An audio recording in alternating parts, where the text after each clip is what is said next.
Morning viewers and welcome to another Onside SA Soccer Show. Joining me as usual is our Manning Rangers League winner Gavin Radford. Gav. Morning Butch, good to be here again. AFCON, how's it been treating you? Drawing to an end, but we had a couple of nice semi-final bets. Yeah. So we made a little bit of money, and I think the two teams we tipped to a bit earlier have got through to the final. Yeah. So I'm hoping it's going to be a good game. No, most of the time these games end in low-scoring games, but let's just hope that's a good game to finish the tournament. Yeah. What's the worst game in football last night? The third and fourth playoff. I don't know why they have it. I'm sure it has something to do with seeding. Maybe there is money. Yeah, I think it's all about the money. You've got to get the little bronze medal out. But like you say, nobody wants to play. Everybody wants to go home. Yeah. A bit disappointed with their performances. But it's good for the crowd. I mean, they're looking for an extra game. But they've got to do something about their third and fourth. Yeah, I know. Nigeria beat Tunisia 1-0, but nothing really to write about. As a game, you could see there were no real tackles or, you know, you get into a mindset where you build yourself up for a semi-final, possible final, and then you just get deflated. And then maybe some of the reserve team players, you can give them a game, and they're a little bit off the pace because they haven't played. Yeah. And then everyone's just like, well, one foot on the aeroplane, let's just go home. So it does become a bit of a dead rubber type of game. Yeah. But the players, I mean, you got to give them credit for a long tournament, and then the heat that they played in throughout the tournament takes its toll. Yeah. Have you rated the tournament? There's been some good individual performances. Yeah. I mean, I like the way that Madagascar played the tournament. Yeah. I mean, they really played well. So you got to give them a chance to say, well, maybe they got something to build on. Some of the bigger teams we thought were aging. The Ghanas and the Cameroons I thought were coming under pressure. I mean, Seedorf lost his job, coming in taking Cameroon. As soon as you lose that tournament and they're expecting big things from you and defending champions, you're going to lose your job. But there's some good players playing in that, and I can see why the scouts are there looking at players. I mean, you can get some nice talent coming through.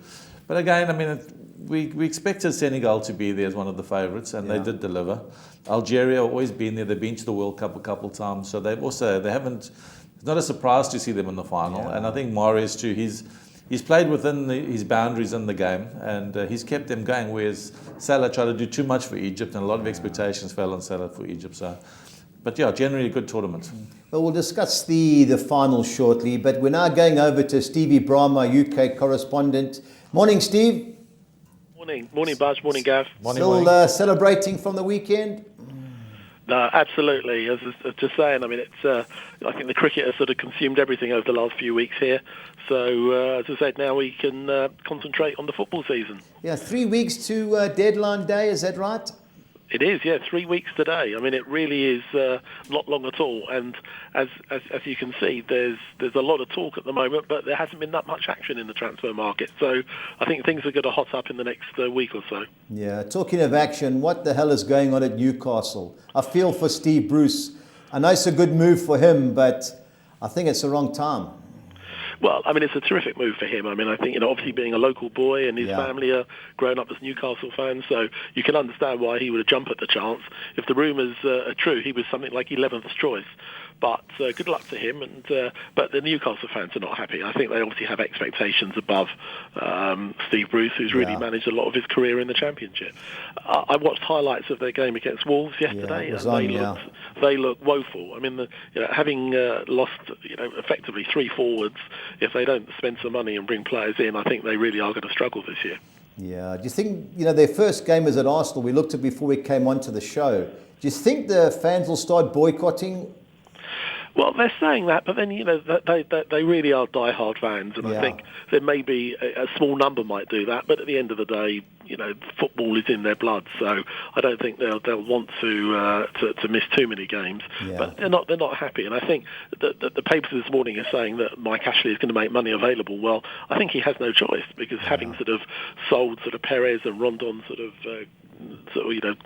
not signing for them after his loan, they absolutely have no choice. They're being linked with young Brazilian Joe Linton. To be fair, I mean, you never really know. Brazilian players don't always fit in well in the UK, so it's a bit of a gamble for them. But I think they have no choice. If they don't spend, I think they'll be fighting relegation most of the season. Yeah, I agree. Another team whose set of fans seem to be going berserk is Arsenal. What is going on? Well, again, I mean, I was talking to one or two Arsenal fans, and they just feel embarrassed because at the moment Arsenal can't seem to get any transfers over the line. You know, they've made it clear that they need players. They've been trying to bring in the left back from Celtic most of the summer, and they don't seem to want to pay what Celtic value him at. You know, they're still haggling, or I wouldn't even say haggling over Zaha, because they've made an offer of just not much more than half of Palace's valuation, and I think they want to pay part cash and part players, and Palace has said, no, we don't want your players, we want cash. They've got Ozil, who they can't get rid of, and now they've got their captain Koscielny has effectively gone on strike. So I think it's definitely not a happy ship there at the Emirates, and they need to do something. Otherwise, they're not going to be in contention for a top 4 place. Yeah. Talking contention, the other part of North London, Tottenham selling Trippier to Atletico Madrid over 20 million. Yeah, I think that's a sort of good move for him. I mean, Atletico are a place, a good team, and they're obviously having, they're changing a bit of the old guard there. Yeah. Obviously, with Griezmann going and sort of Felix coming in, I think it's a good move for him. He was obviously under a bit of pressure there, so yeah, I think that's probably, and they got a decent fee for him. I think he sort of dropped out of the pecking order for England as well recently. Yeah. So I think that might sort of rejuvenate his career a little bit. Yeah, I think it's a great move for him. Also, Diego Simeone is a very defensive-minded coach. I think it'll help him big time. Now, what's happening with Eriksen? Because he's the next big fish Spurs have got to sort out. Well, if rumours are to be believed, there's been no bids for him yet. So, I mean, I think he would love to go to Real, and I think they would quite like him. But at the moment, I think they are concentrating on whether they can put a deal together to get Pogba. So, as we get closer to that 3-week window closing, you just sort of wonder whether he will leave, because I'm not sure Tottenham would want to just let him go if they don't get either a good price for him or a replacement. So he hasn't said he hasn't come out and said he wants to go. He's made it understand that he said he'd like to go, but Tottenham don't want him to go into the last year of his contract without signing a new one. So I think something will happen there one way or the other. Yeah. Well, good luck to him. I think it's his last major contract, isn't it? I think he's 28, 29. Yeah. So you don't blame him for trying to... And he's given Spurs some sort of good service over the last few years. So either they were prepared to reward him with a really good contract, or they have to let him go. Yeah. So. You mentioned Paul Pogba earlier. I saw reports 180 million to Real Madrid, or keep quiet. I think look, United don't have to sell him. I mean, I know that his agent is saying things, but that they certainly aren't going to sell him if they can't get adequate replacements in. So, and unless Real are prepared to pay a huge fee, you just wonder if that's just going to rumble on for 3 weeks and that will be it. Yeah, Lukaku. Well, I think that is one that would happen, but the way that you're sort of reading is that United are playing very hardball over the amount they want for him. They seem to think, that if you believe what you read, is they want more than they paid for him, which I think is, maybe a little bit of fanciful. And they obviously don't want the way that the deal. I think Inter were trying to structure a deal paying over a number of years, and United pretty much wanted up front. So he has made it clear he wants to go. He was rested from the match yesterday against Leeds. I would think something's going to happen there, because he obviously isn't going to feature long term in Ole Solskjaer's plans. Yeah, but sadly, Steve, is that they're trying to get more money to obviously pay the difference for Harry Maguire. Yeah, I mean, I think they are having to sell before they buy, but and I think the Maguire transfer could still well happen, but they are going to have to meet Leicester's valuation, because Leicester have gone on record saying they don't have to sell. He's on a long-term contract. Maguire, I think, would like to go, but he hasn't handed a transfer request in. So the ball is very much in United's courts. If they meet Leicester's valuation, he will go. But again, Leicester aren't going to want to leave it to the last minute, because they need to get a replacement in. Yeah. And I think the papers are talking about Lewis Dunk rather than Tarkowski at the moment, but Brighton have valued him at 45 million. So, there's always this domino effect. Once you've got sort of one or two of the big ones happen, then some of these others can follow. Yeah. West Ham's made the record signing Sebastian Haller from Eintracht Frankfurt. Do you know much about him? No, other than obviously saw him play sort of a couple of times in the Europa League, in the Europa League, and he was. I mean, Jovic went for a lot of money, and he was actually Haller scored more goals. Yes. So it's probably a fair fee for for where he was, and obviously Frankfurt getting to the semi-finals of the Europa, but he wasn't their first choice. I mean, without they definitely were trying to get hold of. Maxi Gomez. But they had to do something because obviously they're going into the season very light themselves of forwards. So, I think it will appease the fans to a point, but they haven't sort of done a huge amount in the transfer market really this season. Well, I tell you, one club that have is Aston Villa. They've spent the most money, 83 million. I read. Yeah, which is a little bit. I guess it's similar to the position we were in as much as for them, particularly Villa, because they had a number of players in on loan last year and a number of players who were out of contract. So they've had to bring in, and I think they probably still bring in one or two more because otherwise their squad was very light. I think they've gone about it the right way. I mean, they brought in Tyrone Mings, who they had on loan, and I think I rated very highly. He was unlucky with injuries, and in a way I'm surprised that Bournemouth haven't persevered with him because I think he's a very good player. But so I think Villa will set themselves up. They seem to be looking at the right sort of players. Quite a few with experience. So I think if they try to get them in early so they can bed them in. So I think they've gone about it the right way. But I think they've had no choice though, because obviously they've had a lot of players. If you look at ins and outs, Villa have had more outs than anybody, I think, in the summer.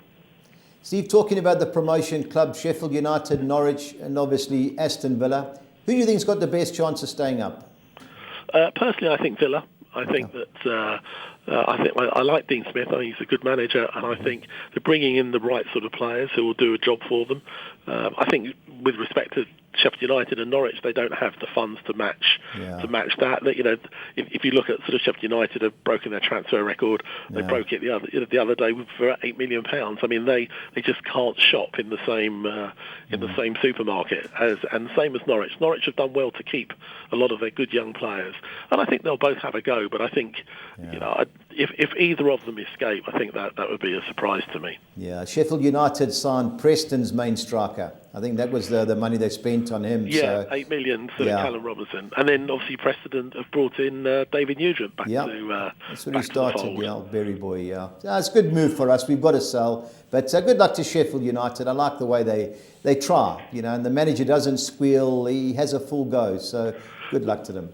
Well, I think that's one thing you'll get from them, that they will have a full go next year.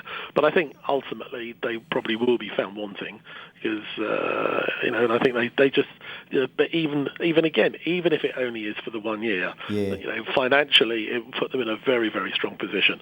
They're not going to be paying silly wages, so I suspect that if they do go down, they'd still be in a strong position to come back up because they've got the sort of players that would probably stay. So they've got nothing to lose than have a real go and enjoy it this season. Yeah, I agree. Now, somebody who hasn't had a full go in a couple of seasons is Neymar. What's the latest with him, Steve? Well, my understanding is he had a short meeting. He flew back to Paris a week late, had a short meeting with Leonardo, the director of football, and made it clear he wants to leave. But it's all very well saying he wants to leave, but there aren't many clubs out there that could afford him or want him. You're looking at probably on one hand, if that. Yeah. So I saw this morning they were saying that United might be interested. Well, United are going to have to offload one or two big ones off their payroll. I'm not sure that he would be the right sort of player anyway, otherwise you end up with the same problem of a player who thinks he's bigger than the club. And if the only other club really you think he could go to is back to Barcelona, but what happens if he goes there? I mean, they'd have to offload somebody because they can't play sort of Griezmann, Suarez, Messi and Neymar unless, it just doesn't make sense. So I'm not, so unless he changes his mind and thinks, well, I'm fed up with playing in Europe and goes to China, I'm not sure who else can afford him. Yeah. Now, I read about that they're trying to swap the three players, but the three players that were concerned, their wages add up to more than Neymar's. So they're not, it's basically you swimming upstream, yeah? Yeah, although I guess for PSG, if they got the three players in that they were talking about, actually would make them the stronger side. Yeah, no doubt. So it's an interesting one. It's an interesting one. But again, he's somebody who I guess obviously thinks he's bigger than the club, and with player power, So, it hasn't worked out for him at all, really, there. So, we'll see. Yeah, Steve, last but not least, the AFCON. You've tipped Senegal to win it. You sticking with them? Well, look, they've got a 50-50 chance now, haven't they? So, as we said, it's, two big players, Mane against Mahrez. Mane's had a good tournament, scored a few goals. Mahrez, again, probably hasn't set the world alight, but he's a quality player. So I think it's going to be tight. I think a lot of these games, I heard you say earlier, they're low scoring. I hope it's a good game. I'm looking forward to it. And I think if Mane, can get in if they put Mane in the right position, he pinches the goal, I think they'll win it. Yeah, let's hope so, even though Koulibaly's out. Steve, thanks very much for your time. You keep well, and we'll speak to you next week. Absolutely. Cheers, Bye. Steve. All the best, Steve. All right, Steve. Well, it's AFCON. That's the big game this week. It is Friday, 9 o'clock. We'll pull up the slide just to go through the knockout stages. We did predict the semi-finals. You didn't have to be a genius to work that out. It was a terrible game, Senegal-Tunisia. I've never seen refereeing that bad in my life. The referee standards in Africa have always been the talking point in tournaments. Some of them just don't know where they get the appointments from to get into these big competitions. We had VAR on the first penalty. Koulibaly slides, it hits him. He gives a penalty, but you've got to check it. He didn't check it. Then Senegal get a penalty. It was a penalty, but check it. And then the third of all the penalties was the handball in extra time, which I thought was a genuine penalty. And it wasn't given. I was under the impression that if the referee missed it, the VAR would be the ones whispering in his ear saying, listen, stop the game, go back and have a look at this. It didn't seem to happen in that game. It seemed like the referee was making the decision as to what he wants, and that was going to stand. So you get these Darcy decisions that's coming. Now you've got VAR coming into the Premiership next year. They need to get some type of consistency, what they want to do and how they want to do it, because you can have a lot of these controversies happening throughout the season. And you're playing for big money here. It's not small money you're playing for. So, we don't like to talk about the referees in the game, but it's definitely one of those games you had to. He was terrible. I just couldn't believe I backed Senegal. The cricket was on, the tennis was on, and I'm watching the soccer because I've got money to come. But Algeria, slightly better side against Nigeria? Yeah, I thought that Algeria would be the team to get through. On the goalkeeping side of it, when the free kick came in, I was wondering to myself, why was the keeper standing so far behind the wall? If the guy gets it over the wall and hits the back of the net, well, then it's a great free kick. He's done his homework on it. But to keep it to get beat where he's supposed to be watching, it's always he takes criminal. a step to his left behind the wall. They always take a step because they're so worried the ball's going to come over the wall. So when you hit it with enough pace going around it, they just can't make it up again. And clearly, he was chasing it long after he had hit it, and was always going to hit the back of the net. Yeah, I've said it for months. I'm waiting for the first manager to be brave enough to get rid of the wall, put two people on the line. Now, I know a lot of the forwards will come and try and stand in front of the goalkeeper, but you've got to give the guys a chance, because it's, if I was a manager of Nigeria, I would have gone berserk with the goalkeeper. Yeah, I was thinking of how we can combat that as well, and maybe take 2 or 3 players and push them upfield. So it stops the opposition from loading the box with lots of players around the edges, and let the keeper have a clear look at where the ball is. Yeah. If the guy hits it from 40 yards and he hits the back of the net, it's a screamer, well, then it's a great goal. Yeah. But you want to give the keeper every opportunity so he can see where the ball is. If he can save it from 8-9 yards in a penalty spot, he can save it from 30-40 yards out on a direct free kick. And also so try and combat those type of things and push some players up. And the way these modern day guys are bending this ball, you may as well, why have a wall? Because all they do is add 2 peoples into the space. You can't see it anyway. Yeah, the keepers are getting brushed aside. Guys are standing around them. Yeah. So there's a lot of bodies in the box. But when a free kick comes in and the wall is 10 people across he can't see the ball. Yeah. So he's got to stand on the open side and see the space. Your wall must just stand tall on their tiptoes, and then if he gets it over the top and it goes, well, it's a great goal. But to get beat like that and then you lose the game. Everyone's looking at the keeper. Just looking at him. Yeah. The betting for the final, it's 18-10 Senegal, 19-10 the draw in Algeria. Gav, who you want? Well, I'm going with Algeria, but in saying that, I think it's going to be a low-scoring game, and I'm going to have 2 bets in this game. I'm going to have a 0-0. 90 minutes. Okay. And then I'm going to side with Nigeria to win it outright. Algeria to win it outright. Okay. Well, it's 8.5-10 outright. So you're on Algeria. Yeah, I'll stick with Algeria. I hate to say this, but I've got a couple of nice doubles to land with Senegal to win it. But I must say, of the 2 teams, Algeria being far better. You know, Koulibaly's missing the centre half for Napoli. He's a big time player. Yeah, look, it's a final, so whoever wants it the most is going to get it. But I think they're going to maybe just block each other out on player for player. And I think the 0-0 draw is a big player in this game. Okay. Because, you know, you have these finals where teams don't want to make mistakes. Yeah. I'm sure we'll be half-time, score 0-0, and then maybe one will sneak a 1-0. But I'm going to take the chance and go 0-0 90 minutes. Yeah, I don't think that. I think the right back from Algeria is a bit of a bonus point that if Mane gets out there, anything's possible. There's a few markets I looked at. The first team to score, 11-10 Senegal. Well, it's 5-1, Gap 0-0. Sure, I think I'm taking the 5-1. You like the 5-1, you like I'll that? take the 5-1, yeah. What chance of a penalty shootout? Well, if it's going to be cagey like I'm saying it is, then the penalty shootout is definitely in play. I'll be leaning towards Algeria on the penalty shootout because the way the guys have missed the penalties in Senegal, I think they've had 4 penalties and missed all 4. Yeah. So there's no confidence in that camp on taking penalties, and I'm sure this week they'll be practicing a few penalties. Yeah. Well, but yeah, if it goes deep into it, I'm thinking Algeria will win the penalty shootout. Well, it's 4-1 a penalty shootout if you're interested in track and ball. You know, not me, I don't like that, but Yeah, we want the game to I'd be rather won. the team win or lost. Now, there are a couple of anytime goal scorers. 21-10, Sadio Mane to score.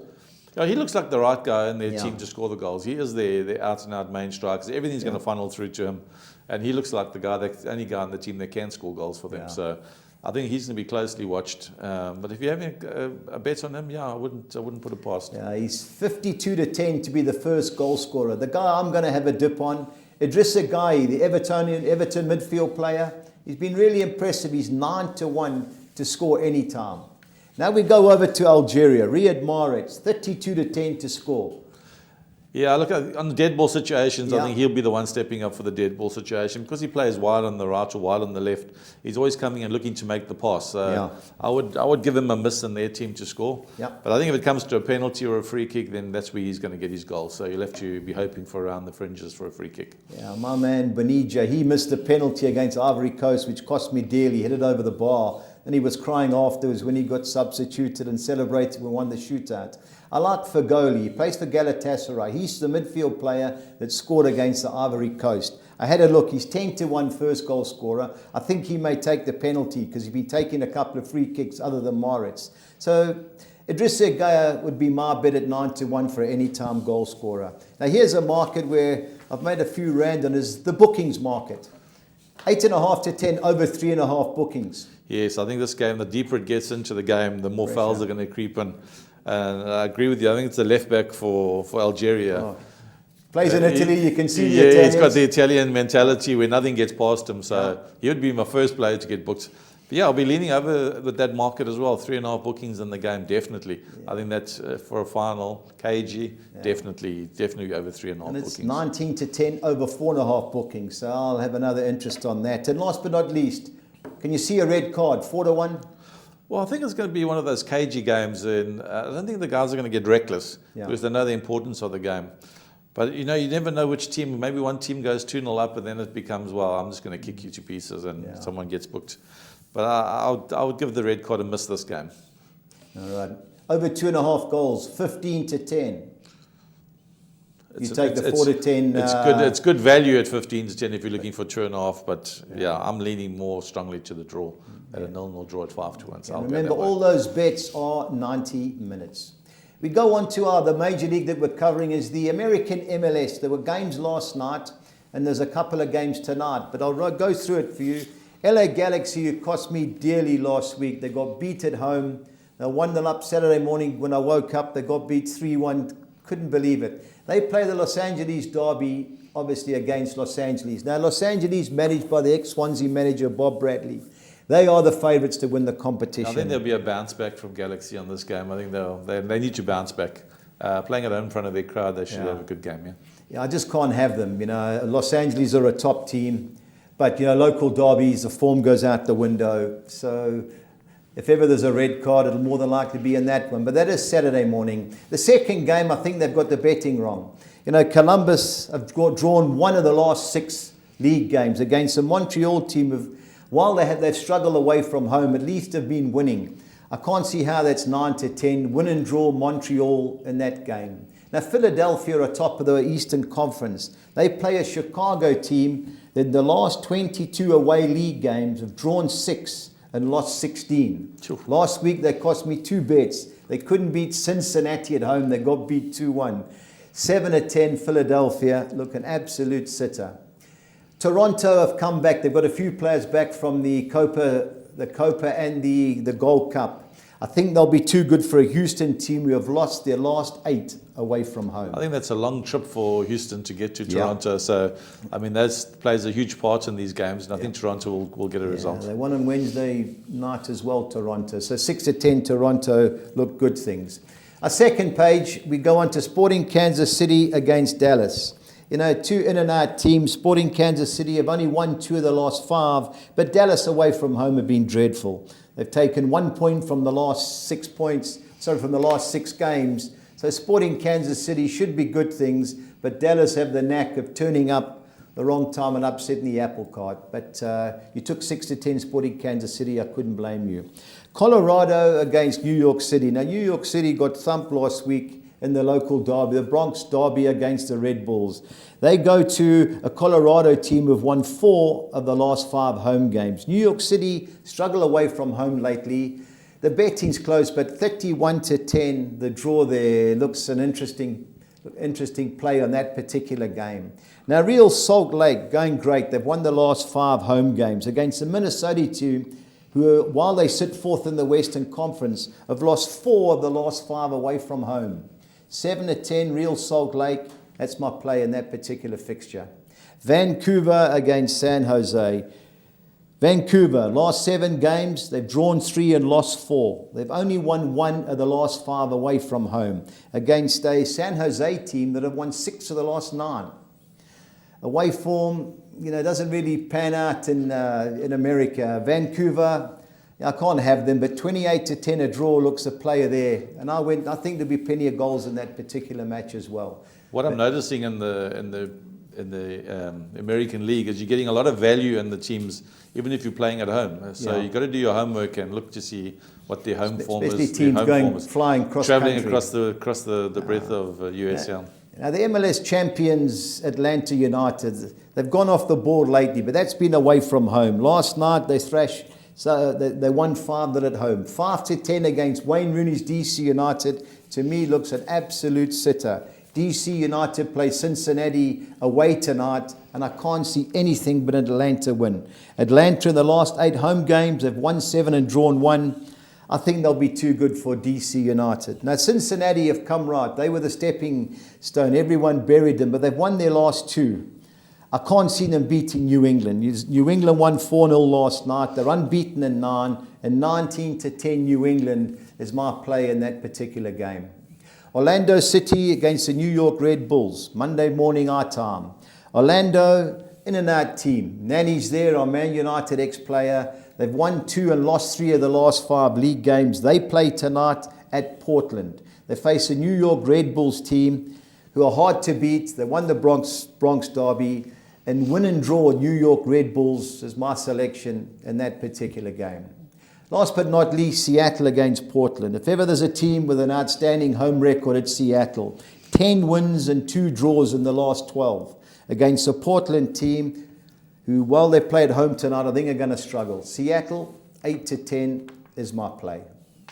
On to our exotics for the weekend. We start off with our soccer 6, and I'm going win and draw BK Häcken at GIF Sonsville. I'm going Bahia, win and draw at home against Cruzeiro. Palmeiras, who were beaten last night in the Cup, who were unbeaten in the last, I think it's 28 league games. I'm giving Chiera a chance. Win and draw Palmeiras at Chiera. CSA Algoana against Atletico Paranaense. I'm going win and draw CSA. I'm banking Internacional, who have won 16, drawn 2, and lost only 1 of the last 19 home league games. And last night knocked Palmeiras, the champions, out of the Cup. I think they'll be too good for Grêmio at home. And the last game is Operário PR against CRB. I'm going home win and a draw, 192.